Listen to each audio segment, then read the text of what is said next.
Olá pessoal, bom dia. Mais uma aula aqui que nós estamos gravando aqui para vocês estarem assistindo e atualizando o seu conteúdo aí de aula. Nós estamos trabalhando no módulo 5, capítulo 15, do nosso livro de filosofia.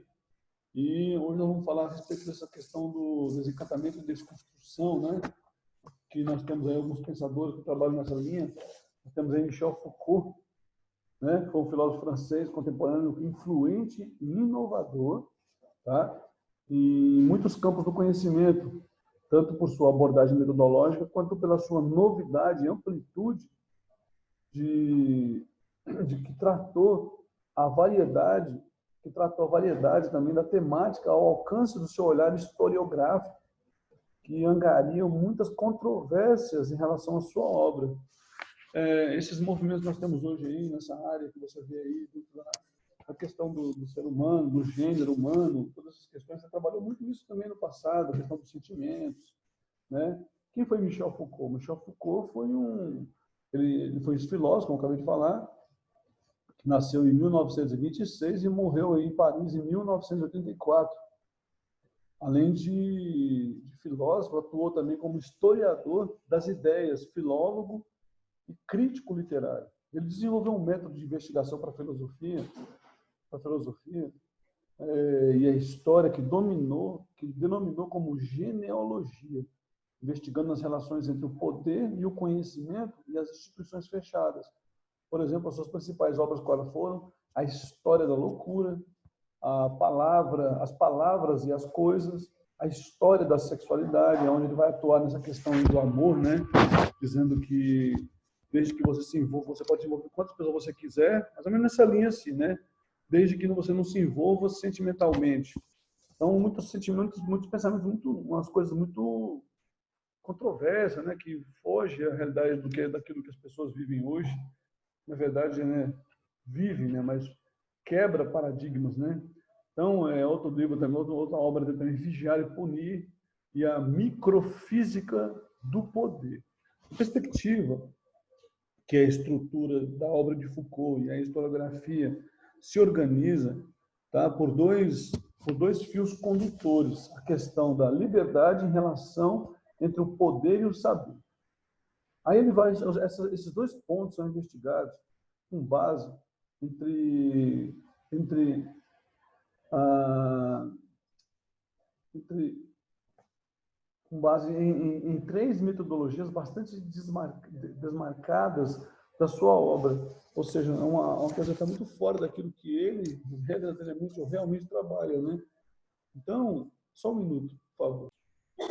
Então, continuando aqui, então, na perspectiva da estrutura de Foucault, como eu estava falando, né? A historiografia se organiza em dois fios condutores: a questão da liberdade e a relação entre o poder e o saber. Na questão arqueológica, a arqueologia envolve seus trabalhos de base historiográfica mais marcantes, como a História da Loucura e o nascimento da clínica em 1963, nascimento da loucura em 61, em 66 as palavras e as coisas, e em 69 a arqueologia do saber. Então, Foucault, ele vai trabalhar nessa área filosófica e vai ser um filósofo grande importante. Hoje, grandes obras, né, como Sartre, Foucault, esses caras eles influenciaram muito a sociedade moderna.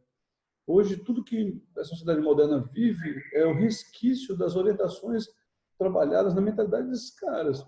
Então, por exemplo, a ética Foucaultiana, vamos falar assim, né? A ética Foucaultiana, ela se constitui em um retorno, né, à ética dos antigos e foi expressa nos dois últimos volumes da História da Sexualidade, em sua última obra publicada de sua vida, que foi o Cuidado de Si, em 1984, no ano que ele veio a falecer, né? A abordagem também Foucaultiana, né? A abordagem de Foucault sobre o poder é inovadora pela observação que ele faz nas práticas das suas análises. Ele vê o poder como um meio de controle e submissão dos corpos para o bom funcionamento do sistema no caso do sistema capitalista, né? O que acontece? Você vai perceber que,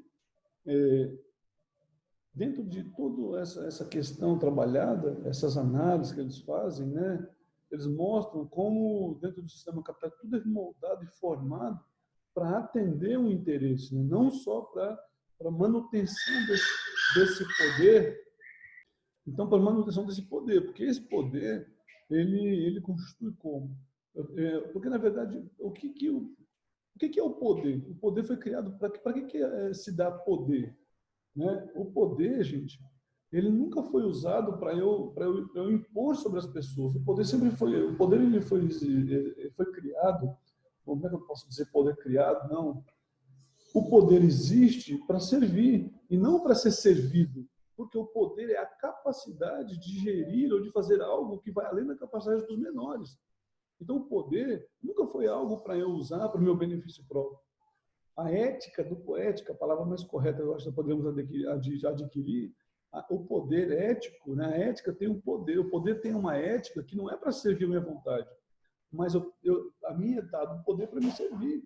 Mas, ao contrário disso tudo que a gente vê, o poder sendo dado às pessoas para servir-se dele, elas servem-se dele e não usam ele para servir.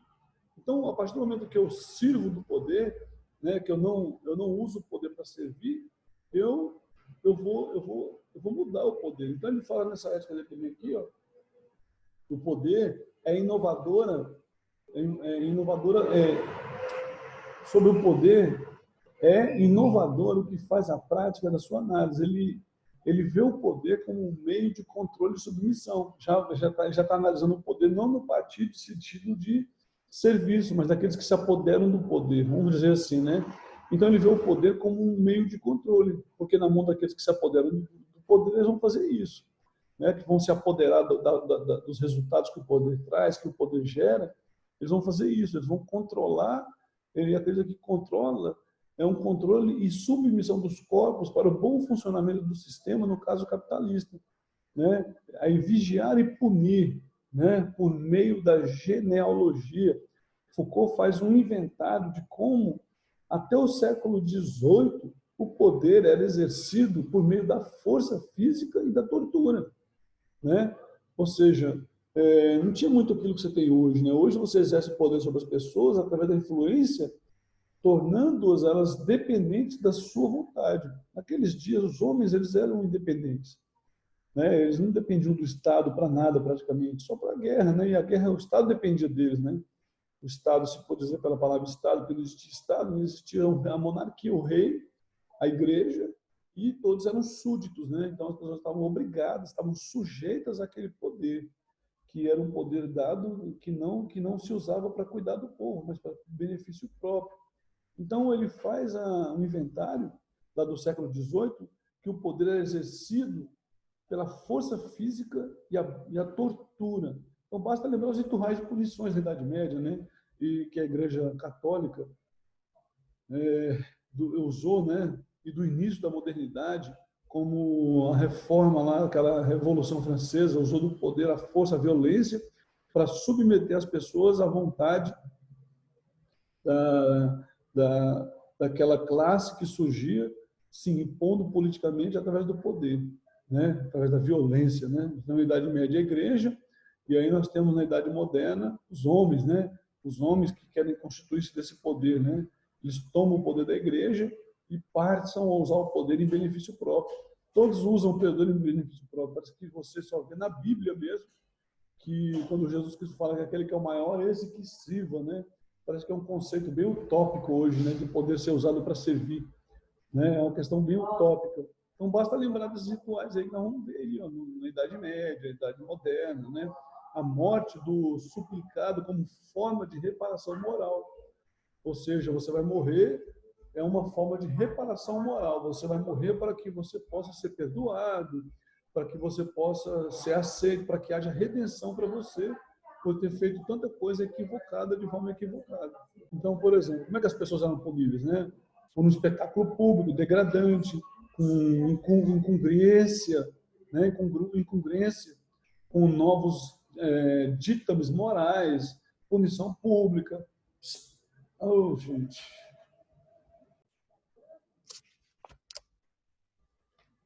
Então, continuando aqui, pessoal, na prática, no entanto, o que se fazia era apenas retirar a punição do espaço público, nas reparações do espaço público, ou seja, à vista da sociedade, e levá-la para o espaço fechado dos cárceres e dos porões.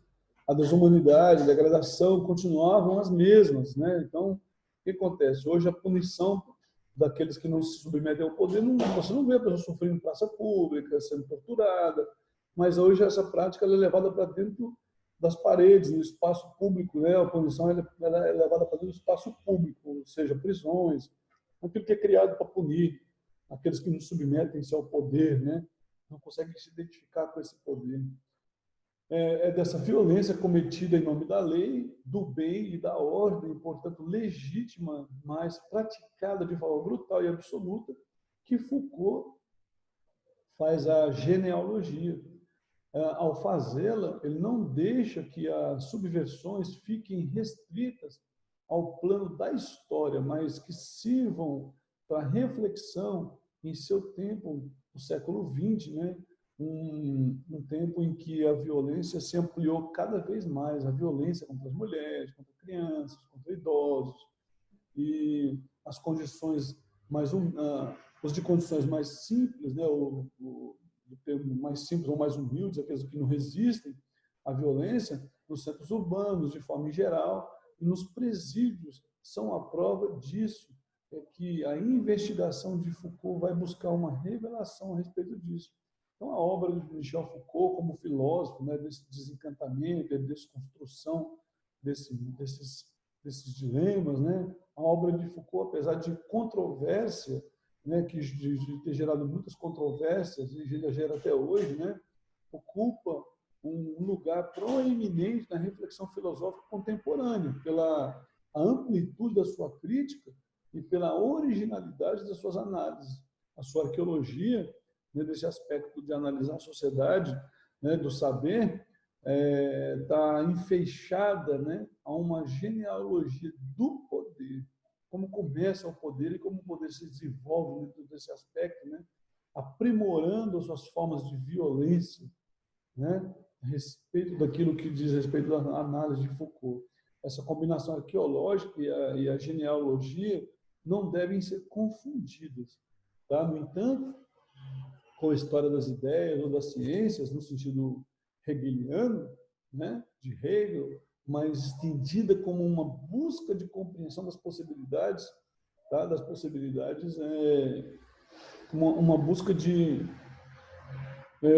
compreensão das possibilidades do saber que vão engredar o poder e por ele são engredadas, entendeu? Então, ou seja, Foucault caminha na contramão de Hegel.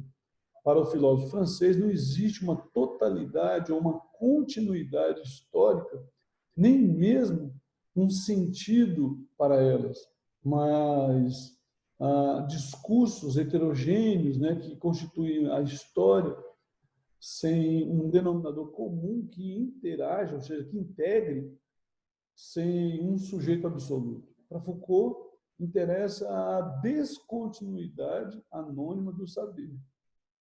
Foucault não pretende buscar fundamentos perenes, né?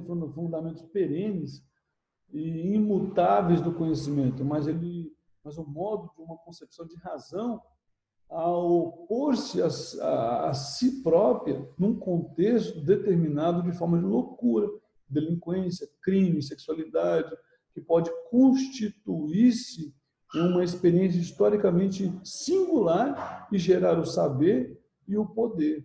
Então, ele vem trazendo uma análise dos moldes, da história, da genealogia, de como isso começa, mas não no sentido continuado, né?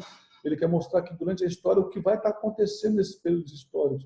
Ele compreende uma espécie de decupagem. O que é decupagem? Decupagem vem do francês, que significa découpage, e é o planejamento da filmagem pela divisão de um roteiro em cenas sequenciais numeradas para facilitar uma gravação. Então, decopagem é isso, que você vai pegar aí cenas numeradas de um roteiro para você fazer uma sequência de filmagens. Então, cada período histórico tem a sua intervenção aí nesse caso aí, né? Então, um mapa subterrâneo da ciência que está por trás dos controles da vida moderna. Esse processo que Foucault mostra, epistemológico, dá o nome de episteme, ele dá o nome para isso, né? De episteme. Para ele, cada época da história possui a sua episteme, ou seja, sua própria experiência, que é legítima, né? E lhe dá sentido. Esse poder subterrâneo, disperso, anônimo, né? E por sua vez dissimulado, porém eficiente, não se identifica com o poder do Estado, na forma de instituições e aparelhos que sujeitem o cidadão ao poder das leis, embora possa ser exercido também por ele, mas com um feixe de forças completas, estratégias heterogêneas e difuso em toda a sociedade. Foucault chama esse de feixe de forças de microfísica do poder. O poder atomizado e a sociedade na qual ele opera de sociedade disciplinar.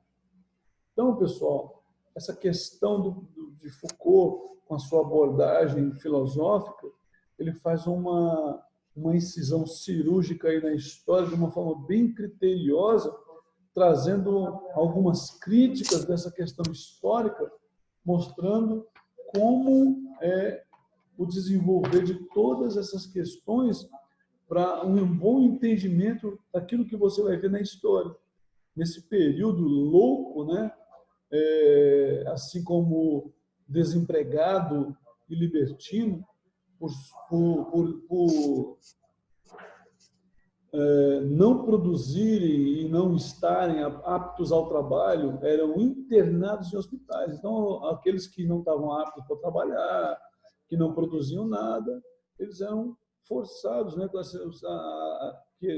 eles eram internados em hospitais e forçados a trabalhar lá, como um maluco mesmo.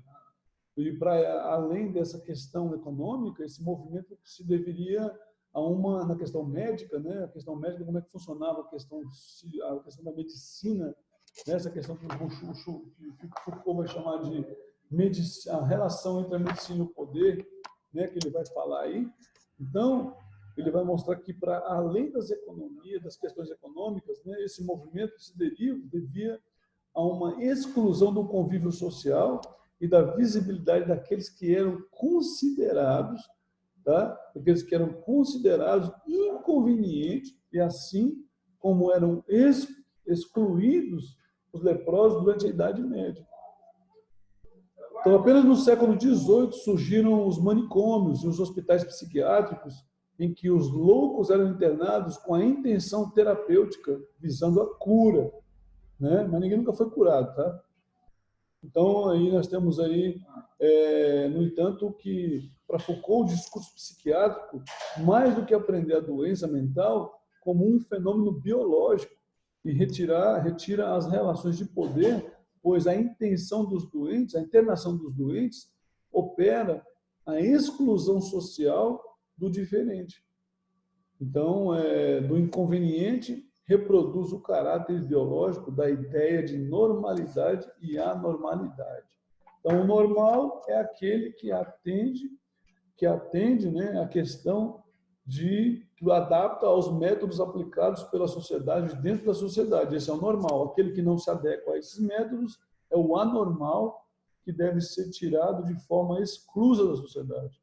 Então, vocês continuem lendo o livro aí, eu faço algumas análises, pesquisas, para que possa ajudar vocês aí a compreender melhor essas questões de Foucault. Estejam lendo nosso livro aí nas páginas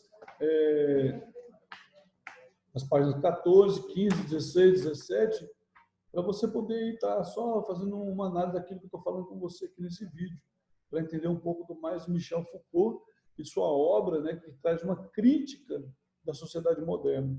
Então, fique com Deus, um abraço para vocês aí e até mais.